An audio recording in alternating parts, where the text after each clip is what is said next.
votre nom. Nous sommes à Parapsy et vous êtes la première personne que j'interviewe de toute la série des gens que je vais interviewer. J'espère que ça vous portera bonheur. Alors, qu'est-ce qui vous a motivé à venir nous voir à Paris? Vous pensez que c'est devenu incontournable d'être à Parapsy? Absolument, parce que déjà je travaille donc en Belgique, à Bruxelles. Je travaille pour la chaîne de télévision RTL. Et je Luxembourg. Oui, voilà. Et je présente une émission là en soirée qui s'appelle Astropassion et Astrovoyance. Donc on vous voit déjà à la télévision? On me voit à la télévision. Et il y a même des vidéos, peut-être même. En direct. Ouais, donc vous êtes une grande habituée de la télévision. On peut dire comme ça, oui, tout à fait. D'accord. Mais comment ça passe? Comment se passent d'habitude les interviews? On vous demande, on vous pose des questions ou bien vous parlez de ce que vous faites? Je me présente déjà, oui. Je suis en direct et ce sont les gens qui m'appellent par téléphone. C'est ça. Donc, et je fais la consultation en direct. C'est ça, c'est pas le même genre. Oui. Non. Là, on va pas vous demander de consultation, enfin quoique peut-être, on aura peut-être envie de vous demander un renseignement, enfin, je sais pas, mais c'est pas le principe de la chose. Alors que je vois que vous avez dans les mains des cartes. Voilà. Donc c'est le support, c'est votre C'est un des supports préférés, le tarot de Marseille, effectivement. C'est là-dessus que je me base principalement. Je travaille aussi ici avec la triade, l'oracle de la triade. Ah oui, on en parle de plus en plus. Ah oui, qui est assez connu et qui est très joli d'ailleurs aussi. J'ai le petit Lenormand aussi, qui est assez connu. Qui est très ancien. Très oui. ancien, de la Révolution. Absolument. Et alors ici, un oracle des anges de l'amour, parce que une des émissions que je présente s'appelle Astropassion et elle est spécialisée pour toutes les questions sentimentales. Mais ce ne sont pas vos propres cartes. Pardon? C'est pas vous qui avez créé ces cartes. Je suis en train de créer mon tarot. D'accord. Voilà. Et qu'est-ce qui fait que vous sortez tel jeu que tel autre? Vous les utilisez tous à tour de rôle avec la même consultation? Ou bien ça dépend de la question? Ou bien ça dépend de l'inspiration? Ça dépend de l'inspiration. Mais ça m'arrive très souvent, quand ce sont des consultations assez longues, d'utiliser mon tarot de Marseille d'abord et ensuite de superposer avec d'autres jeux. Oui, pour confirmer. Oui. Voilà. Est-ce que vous connaissez en Bruxelles, enfin en Belgique, le groupe Delta? Delta? Esmeralda Bernard, je ne sais pas comment ça s'appelle. Il y a un groupe qui rassemble des voyants en Belgique. Vous êtes toute seule ou vous faites partie d'une structure? Je fais partie d'un groupe. Ah voilà, comment s'appelle ce groupe? Ça nous intéresse toujours, comment les gens, la sociabilité, c'est quoi ce groupe? Il y a Astropassion, Astrovoyance et Paravoyance. Ce sont des groupes de voyants? Ce sont des groupes qui gèrent des voyants, si vous voulez. D'accord, des plateformes un peu. Des plateformes. D'accord. Non seulement je fais de la télé, mais également je fais des consultations par téléphone. Et oui, voilà. Et par SMS également. C'est ça. Donc, vous êtes dans des groupes qui rassemblent des voyants, mais vous ne vous rencontrez pas forcément entre vous tellement. Exactement. Hein? Voilà, on se rencontre. C'est ça, voilà. Sur des salons. Oui. Non, parce que ce qui est intéressant aussi, c'est sympathique, c'est de pouvoir échanger entre professionnels. Voilà. Et c'est l'intérêt des salons aussi. Oui, peut-être que vous pouvez le penser. Et qu'est-ce que vous pensez de l'astrologie, Natalia? C'est pas votre tasse de thé? L'astrologie, c'est pas ma spécialité, mais j'y crois ferme, mais je ne développe pas ce côté-là. Je travaille plutôt en supplément de ma voyance, de ma médiumnité, ma clairvoyance. Je suis thérapeute en fait de formation, si vous voulez. Et je suis en train, psychothérapeute. Hein, vous connaissez quelqu'un qui s'appelle Pierre Maréchal? Oui. Qui est belge aussi, qu'on voit souvent dans les salons. Voilà. Je peux vous poser une question, alors qu'est-ce qu'on peut attendre de vos conseils? Est-ce que vous avez quand vous dites quelque chose, vous êtes sûr que ça va se produire? Je suis sûre, et je me trompe rarement. Oui. Et alors ce qu'il y a aussi, c'est que non seulement je dis ce qui va se passer, mais surtout je donne une solution quand il y a des blocages, parce que je vois là où sont les blocages. Parce que vous êtes thérapeute, vous savez analyser les causes, décortiquer. Exactement, et c'est plus dans ce sens-là de soutien aussi aux personnes qui sont déprimes, etc. Donc vous faites des prévisions, mais vous aidez à ce que les prévisions se réalisent. Exactement. C'est un peu coach de vie, quoi. Oui, parce qu'il ne faut pas que les gens attendent comme ça que ça se produise tout seul. Voilà, c'est ça. Je dis toujours aux gens, c'est moi qui tire les cartes, mais c'est vous qui avez les cartes en main. Donc il faut voilà. Oui.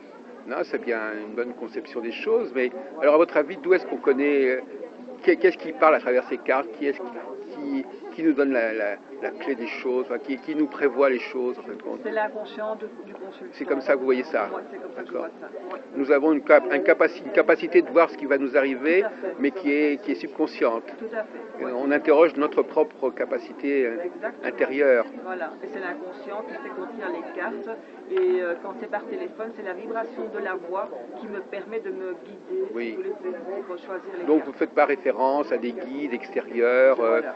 c'est pas votre référence. Vous n'avez pas besoin de dire que vous avez un guide de l'autre côté, de l'au-delà. C'est pas votre. Vous n'êtes pas dans la.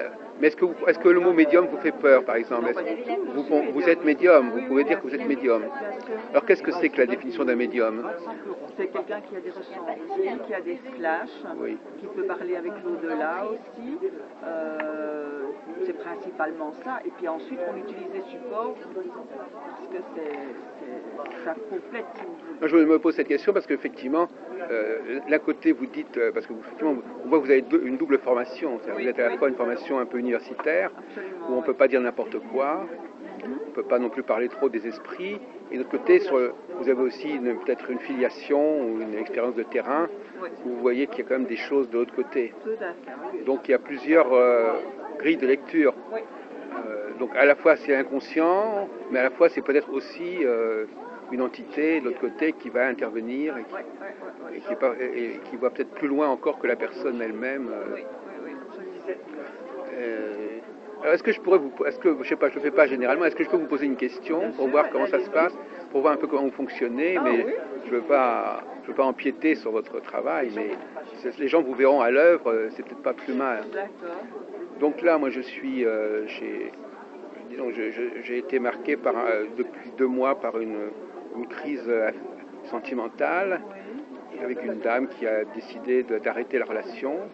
Et je voudrais savoir si elle va revenir vers moi, parce qu'on ne sait pas très bien, en fin de compte la question c'est on ne sait pas très bien ce qui lui est arrivé, pourquoi elle a pris cette décision, il n'y a pas eu d'incident particulier, donc j'aimerais bien comprendre à la fois pourquoi elle a pris cette décision et cette attitude, et si elle va y revenir sur cette décision. D'accord. Alors, on va voir. Quel est votre prénom? Jacques. Et votre date de naissance? 1-12-47. Et madame s'appelle comment? Saskia. Pardon? Saskia. Et sa date de naissance, elle? Je ne la connais pas. C'est pas grave. Elle n'a jamais voulu me la dire. Donnez-moi 3 cartes sans les retourner, s'il vous plaît, de la main gauche. C'est un grand secret, c'est quelqu'un de secret. Je sais qu'elle est du Gémeaux. Ah, on voit que ça, ici j'ai la papesse à l'envers évidemment, et vous vous sentez bloqué justement, parce que vous êtes mal dans cette situation, parce que vous ne comprenez absolument pas ce qui s'est produit. Non. On est bien d'accord. J'ai beaucoup d'hypothèses et aucune n'est Aucune concluante. explication, et du coup vous vous sentez vraiment mal là, donc... Oui, on peut dire, oui. Alors je peux avoir deux cartes s'il vous plaît. Attendez, pardon. Ici. Encore une. On voit qu'elle a tranché ici, vous voyez, avec la justice, on voit qu'elle a pris une décision de trancher. Ah oui, oui. Parce que, apparemment, pour moi, je ne sentais pas spécialement bien dans sa relation. Il y a trop de choses qui sont montées à la surface. Et pour moi, elle a eu peur. Elle a eu peur. Et donc, pour vous, moi, je vois quand même qu'il y a une autre femme qui va arriver dans votre vie. J'ai de bonnes nouvelles. Et j'ai la carte de l'amoureux, c'est aussi, comme vous voyez, la carte de l'amoureux, comme son nom l'indique. C'est l'amour qui est là à votre porte, mais une autre personne. Donc, pour répondre à votre deuxième question, donc la première, c'est parce que je ne me sentais pas bien dans la relation, hein, qu'il y a des choses du passé qui lui ont fait peur, c'est pour ça qu'elle est partie, et elle ne reviendra pas, malheureusement. Mais vous ne ferez pas ça, vous allez faire une belle rencontre. D'accord. D'accord. Bon, écoutez, j'enregistre, si on peut dire. Bon, donc, effectivement, non, parce que moi, effectivement, j'ai une amie qui tire les cartes et elle m'avait donné une réponse et j'avais un doute sur sa réponse aussi. C'est vrai qu'effectivement le problème c'est que quand on va voir plusieurs personnes, les avis ne concordent pas forcément et alors les gens ne savent pas très bien à quel sein se vouer. Souvent je leur dis choisissez 1 voire 2 voyants, mais commencez pas à appeler 10 voyants parce que vous allez être encore plus perdu qu'avant d'avoir posé votre question. Voilà.